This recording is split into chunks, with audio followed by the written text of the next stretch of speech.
வணக்கமே Cuddalore TV நேருக்கு லக்ஷ்மிநாதன் அன்பு வணக்கங்கள். இப்போ நம்ம பார்க்க போகிறது வார ராசி பலன் 26ஆம் தேதியிலேருந்து 3ஆம் தேதி வரை எப்படி இருக்க போகுதுன்னு பார்க்க போகிறோம். எப்போதும் சொல்லதான் ராசிக்கு பார்ப்பது லக்னத்துக்கு பார்ப்பது ரொம்ப ரொம்ப சிறப்பு. அது வந்து ஒரு மகர லக்னம் விருச்சிக ராசின்னு வைங்களேன், அது விருச்சிக ராசிக்கான பலன்களை பார்ப்பதை விட மகர ராசிக்கான பலன்களை பார்ப்போம். ஸோ இந்த வாரத்திலிருந்து ஒரு 3 பார்ட்டாக பிரிச்சிருக்கோம்.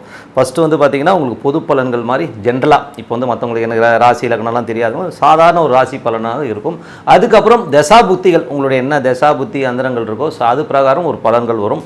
கடைசியாக வந்து ஒரு டிப் ஆஃப் த வீக்ங்கிற ஒரு விஷயத்தை கண்டிப்பாக பண்ணியிருப்போங்க.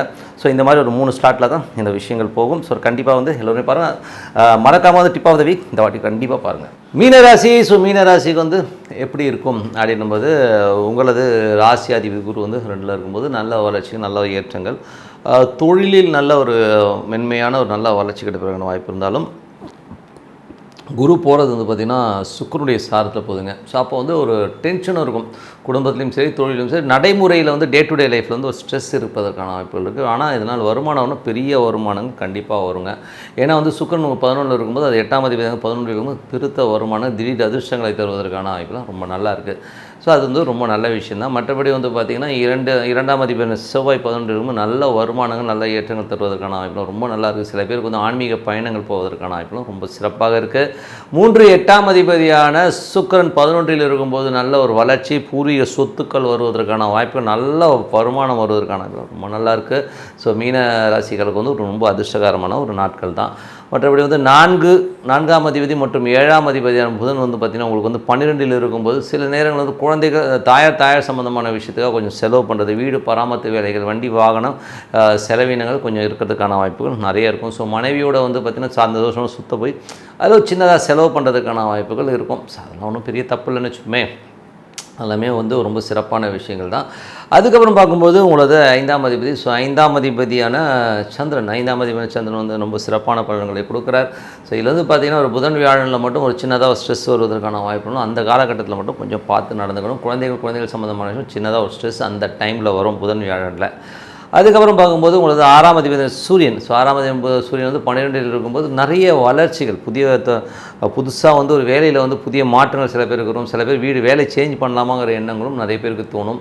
ஸோ வேலையில் வந்து நல்ல ஏற்றங்கள், பட் ஆனால் அலைச்சல்கள் ஜாஸ்தி இருக்கிறதுக்கான வாய்ப்புகள் நிறைய இருக்குங்க. ஸோ மற்றபடி எல்லாமே சிறப்பு தான். மற்றபடி 7ஆம் அதிபதியான புதன் வந்து பார்த்திங்கன்னா ராகுடைய சாரத்தில் 12ல் இருக்கும்போது கணவன் மனைவி நடுவில் உறவு நல்லா இருக்கும், சந்தோஷமாக இருக்கும். பட் கொஞ்சம் அலைச்சல்கள், சின்ன செலவுகள் அதிகமாக இருக்கிறதுக்கான வாய்ப்புகள் நிறைய இருக்குது.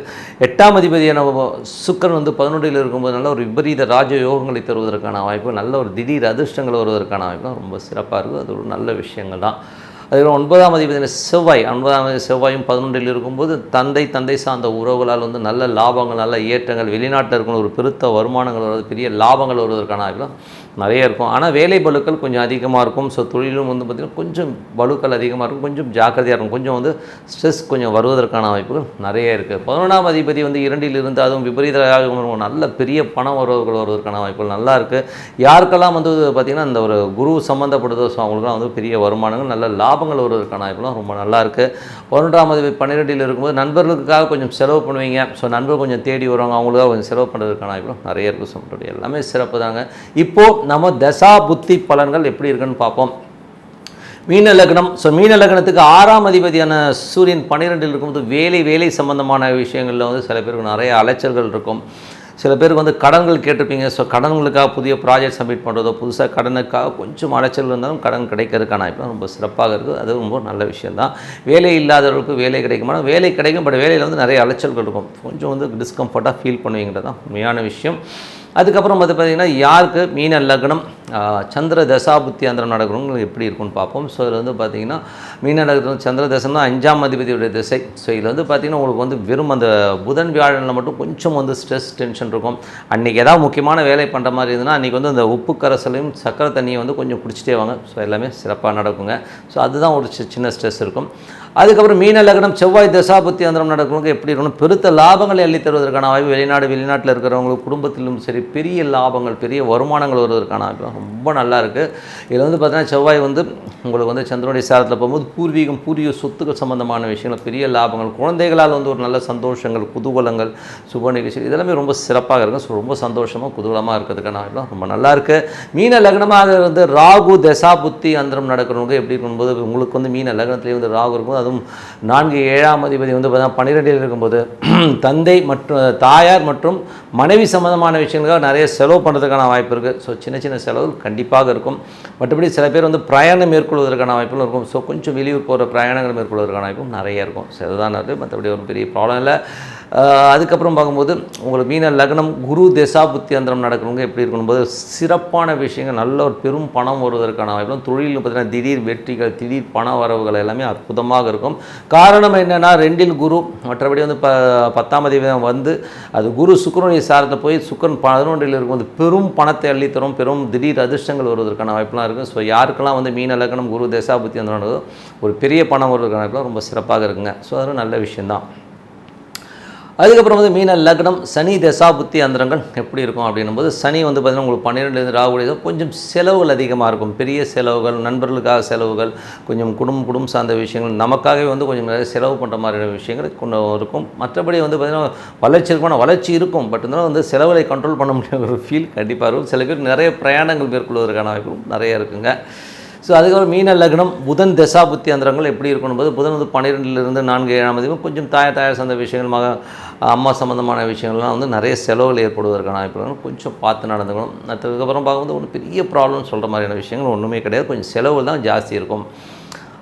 மீன லக்னம் கேது தசா புத்தி அந்தரம் நடக்கிறவங்க எப்படி இருக்கணும்போது அவங்களுக்கு பெரிய வளர்ச்சிகள் இருக்குங்க. ஸோ இது வந்து பார்த்திங்கன்னா ஏதாச்சும் வந்து ஒய்ஃப் சைட்லேயோ இல்லை எதிராளிகளால் வந்து நல்ல லாபங்கள், ஸோ ஒய்ஃபு ஒரு ஏதாச்சும் கோர்ட் கேஸ் இருக்கிற மாதிரி சொத்துக்கள் இருக்குங்க அப்படின்னா அந்த சொத்துக்கெலாம் நல்ல லாபங்கள், குடும்ப சொத்துக்கள் சம்மந்தமான விஷயங்கள் பெரும் லாபங்கள் வருவதற்கான வாய்ப்புகள் ரொம்ப சிறப்பாக இருக்குது. அதுவும் வந்து பார்த்திங்கன்னா மனைவி சைட்லேருந்து ஒரு பெரிய பணம் வருவதற்கான வாய்ப்புகளும் நல்லாவே இருக்குங்க. ஸோ எல்லாமே ரொம்ப சிறப்பு. அதுக்கப்புறம் பார்க்கும்போது யார் மீன லக்னம் சுக்கிர தசாபுத்தி அந்தரம் நடக்கிறவங்களுக்கு வந்து பெருத்த வருமானங்கள், அதாவது 3 8ஆம் அதிபதி வந்து 11 சின்ன பிரயாணம் மூலமாக, புதிய ஒப்பந்தம் மூலமாக ஒரு பெரிய பணம் வருவதற்கான வாய்ப்பு, நல்ல லாபங்கள் வருவதற்கான, நல்ல வெற்றிகள் கிடைப்பதற்கான வாய்ப்பு ரொம்ப சிறப்பாக இருக்குது. ஸோ நல்ல விஷயங்கள், நல்ல மாற்றங்களாக இருக்குன்னா பிரார்த்தனை ரொம்ப ரொம்ப அவசியங்க. ஸோ மனதார இறைவனை பிரார்த்தனை பண்ணுங்கள், சிறப்பான வாழ்க்கை உங்களுக்கு இருக்குங்க. Tip of the week. So tip of the வீக்கில் வந்து இப்போ நம்ம பேச போகிற விஷயம் என்னென்னா, எல்லாருமே கேட்குறது ஒன்றுங்க. ஸோ நம்ம ஒரு சில பிரார்த்தனைகளை, ஜாதகங்களை பார்த்து சொல்கிறோம். ஸோ அந்த மாதிரி பிரார்த்தனை பண்ணுறவங்க எல்லாருக்குமே நல்லது நடந்துருமா அப்படிங்கிறது வந்து கேள்வி. அது வந்து ஒரு நண்பர் என்கிட்ட கேட்டார். அதே நம்ம வந்து டிப் ஆஃப் த வீக்கில் நம்ம பிரார்த்தனைக்கு வந்து இறைவன் ஏன் செவி சாய்ப்பது இல்லை, ஏன் வந்து நமக்கு சில ஜோதிடர் சொல்கிற விஷயங்கள் நடக்கிறது இல்லைங்கிற ஒரு விஷயந்தான். ஸோ இது வந்து என்னென்னா, இப்போது நான் வந்து ஜோதிடம் பார்க்கும்பொழுது சில பேருக்கு வந்து ஒரு பிரார்த்தனையை வந்து சொல்லுவேங்க. ஸோ இந்த பிரார்த்தனை பண்ணுங்கள், இதை ஜபம் பண்ணுங்கள், இந்த மாதிரி ஒரு கோயில்களுக்கு போயிட்டு வாங்கன்றதை நம்ம சொல்கிறோம். சொல்லும்போது அவங்க எடுத்துக்கிறவங்க எப்படி எடுத்துக்கிறாங்கன்றது தான் விஷயம். ஸோ என்னை பொறுத்தவரை வந்து பார்த்திங்கன்னா அது கரெக்டாக பண்ணிட்டு வந்தால் கண்டிப்பாக ஒர்க் ஆகும். ஆனால் இவங்க என்ன நினச்சிப்பாங்கன்னா, போகும்போதே ஒரு லாபம் கருதி இறைவனை மேலே பக்திலாம் இருக்காது. அங்கே போனால் அது கிடைக்குன்னு இவர் சொன்னார், ஏதோ நான் போனேன் அப்படின்னு போனால் கண்டிப்பாக இருக்காது. மனதார இறைவனை பிரார்த்தனை பண்ணணும் இல்லைங்களா. இப்போ வந்து ஒன்றும் இல்லை, ஒருத்தர் வந்து ஓம் நமோ நாராயணான்னு சொல்லி ஜபம் பண்ண சொல்லும் போது சாமி சொல்லிட்டு ஓம் நாராயணா சும்மா சொன்னார்னா ஒன்றுமே கிடையாது. இறைவனை உள்நிறுத்தி அந்த இறைவன் உள்ளுக்குள்ளே இருக்கிறார் அப்படின்னு ஃபீல் பண்ணி பண்ணும்போது தான் அதோடைய விஷயங்கள்லாம் அற்புதமாக இருக்கும். அப்படி இருக்கும்போது ஏதோ நான் வாய்க்கு வந்தது ஏதோ சொல்லுவேன் அப்படின்னு சொல்கிறதுல வந்து என்னங்க இருக்குது. ஸோ அதுக்கு வந்து ஒரு சின்ன உதாரண கதை ஒன்று இருக்குது. ஒரு ஊருங்க. ஸோ அந்த ஊரில் வந்து பார்த்திங்கன்னா ரொம்ப நாளாக மழை இல்லை. ஸோ மழை இல்லைன்னும் போது சாமியை வந்து குறி கேட்கலான்னு சொல்லிவிட்டு குறி கேட்குறாங்க. அந்த கோயிலில் வந்து சாமி வந்து குறி சொல்கிறதுங்க. ஸோ என்ன சொல்லுதுன்னா, நீங்கள் நாளைக்கு சாயங்காலம் 6 மணிலேருந்து நல்லா மழை அடிக்கும், வந்துடுங்க, கண்டிப்பாக மழை அடிக்கும்னு சொல்லிவிட்டு சாமி போயிடுதுங்க. இவங்களும் வந்து நாளைக்கு வந்து 6 மணிக்கு வந்து மழை வந்துடும் சொல்லிட்டு எல்லாம் கும்பலாக வந்து 6 மணிக்கு வந்து கோயிலில் போய் நிற்கிறாங்க. மழையே வரலைங்க. ஸோ உடனே வந்து சாமி வந்து பொய் சொல்லிடுச்சு, சாமி வந்து நமக்கு தரலை அப்படின்னு எல்லாருமே பிணத்த ஆரம்பிச்சிட்டாங்க. ஸோ என்னடா அது இப்படி இருக்குது, என்னது இது அப்படின்னு சொல்லி எல்லோரும் வந்து ஆச்சரியமாக பார்க்கும்போது சரி திருப்பி குறிக்க பண்ணோன்னு சாமி ஆடிக்கிட்டு சாமி வந்துடுது உள்ள.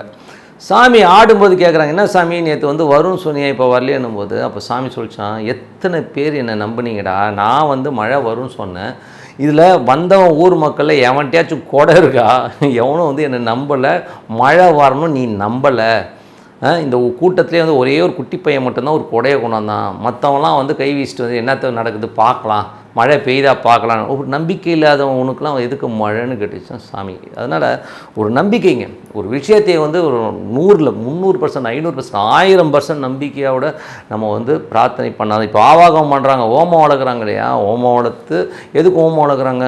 ஓமம் வளர்க்குறது அந்த இது வைக்கிறாங்க இல்லையா? கலசம்லாம் வச்சு பூஜை பண்ணுறாங்க. என்ன பண்ணுறாங்க? அதில் இறைவனை அங்கே கொண்டு வந்து அனுஷ்டிக்கிறாங்க. அதுதான் விஷயம், வேறு ஒன்றுமே கிடையாது. அங்கே வந்து இறைவன் இருக்கிறார், இங்கே வந்து இந்த சாமி இருக்குது, இதை வந்து நாங்கள் இங்கே கொண்டு வரோம். கணபதி ஓம்னா கணபதி அங்கே கொண்டு வரோம், விஷ்ணுனா விஷ்ணுவை கொண்டு வரோம், மகாலட்சுமினா மகாலட்சுமியை கொண்டு வரோம்னு அர்த்தம். பட் அது நம்பிக்கை இல்லாமல் ஏனோ தானே பண்ணால் எப்படி மகாலட்சுமி வரும், எப்படி சாமி வரும்? அதனால் ஒரு பிரார்த்தனையாக இருக்கட்டும், ஒரு ஜோதிடர் ஒரு விஷயத்தை சொல்லும் போதும் அதை மனசுக்குள்ளே எடுத்துக்கிட்டு அந்த இதில் வந்து 100%, 500% நம்பிக்கையோட பிரார்த்தனை பண்ணால் கண்டிப்பாக அந்த பிரார்த்தனை வலுப்பெறும். அது மட்டும் இல்லாமல் உடனே கிடைக்காது. எல்லாருமே வந்து ஒரு இங்கிலீஷ் மெடிசன் மாதிரி அலோபதி ஜுரம் வந்துச்சு உடனே ஒரு மாத்திரை போட்டேன் கப்புன்னு அந்த ஜுரம் போயிடுச்சுன்னு சொல்லும், அந்த மாதிரி கிடையாதுங்க. பிரார்த்தனைங்கிறது மனதார பண்ண இறைவனுக்கும் உங்களுக்கும் ஒரு நெருக்கம் ஏற்பட எல்லா மேஜிக்கும் நடக்க ஆரம்பிக்கும். அதுதான் உண்மையான விஷயம். ஸோ கண்டிப்பாக ஒரு பிரார்த்தனை மனதார பண்ணுங்கள், சிறப்பான வாழ்க்கை கண்டிப்பாக இருக்கும். கடவுள் அருள் டிவியை பார்த்தமைக்கு நன்றிகள். மேலும் இது போன்ற தகவல்களை தெரிந்து கொள்ள கடவுள் அருள் டிவியை சப்ஸ்கிரைப் செய்யுங்கள். மறக்காமல் பெல் ஐக்கானை கிளிக் செய்யுங்கள்.